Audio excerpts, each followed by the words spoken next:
இல்லை இன்னைக்கு வந்து காம்படிஷனுங்கிறது ஞாபகம் இல்லை. நீங்கள் கால் பண்ணப்போ தான் நான் வந்து அப்போ தான் வந்து எனக்கு தோணுச்சு, ஓ நீங்கள் தான் காம்படிஷன் போகல அப்படின்னு நினச்சிக்கிட்டு உடனே ஒரு 15 மினிட்ஸுக்குள்ளே 4 o'clock வந்து இங்கே என்ட்ரு ஆகணும்னு சொல்லிட்டீங்க. அது 15 மினிட்ஸுக்குள்ளே கடையிலன்னு அப்போ தான் கிளம்பி ஆரம்பித்து இங்கே வந்தோமே.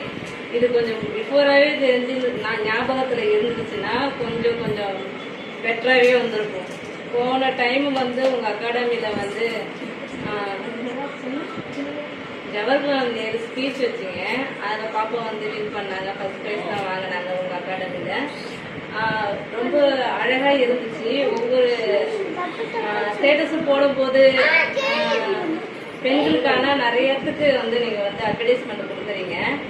அதை பார்க்கும்போது அழகாக இருக்குது. ஸ்பீச்லேருந்து, டெய்லரிங்லேருந்து, ஆரி ஒர்க்லேருந்து எல்லாமே நானும் வாட்ச் பண்ணுவேன். கோச்சிங் நல்லா இருக்கும் அப்படின்னு எனக்கும் பெட்டராக தோன்ற அளவுக்கு அந்த ஸ்டேட்டஸ் வந்து நம்மளே கவர்ற மாதிரி இருக்குது. எனக்கே ஃபஸ்ட்டு சர்வமங்கல் அகாடமின்னு என்னன்னே எனக்கு தெரியாது. என்னுடைய பாப்பா படிக்கிற ஸ்கூலில் பாப்பா கிளாசிக்கல் டான்ஸ் ஆடுறான். அவ கூட ஆடும்போது அவளுடைய ஃப்ரெண்டுடைய மதர் தான் வந்து எனக்கு இன்ஃபார்ம் பண்ணாங்க, இந்த மாதிரி சர்வமங்கல அகாடமி இருக்குது, அதில் போய் ஜாயின் பண்ணுங்கள், நல்லாயிருக்கும், பெட்டராக இருக்கும் அப்படின்னு சொல்லி அவங்க தான் எனக்கு வந்து நோட்டிஃபிகேஷனே கொடுத்தாங்க. அதை பார்த்துட்டு தான் ஃபஸ்ட்டு வந்து நான் வந்து இங்கே வந்து ஜாயின் பண்ணேன். இங்கே வந்து பார்க்கும்போது அவ்வளோ அழகாக இருக்குது, அருமையாக இருக்குது. கோச்சிங் பண்ணுற எல்லா மேமும் வந்து ஓரளவு பேசும்போது க்யூட்டாகவும் இருக்குது. அவ்வளோதான் மேம்.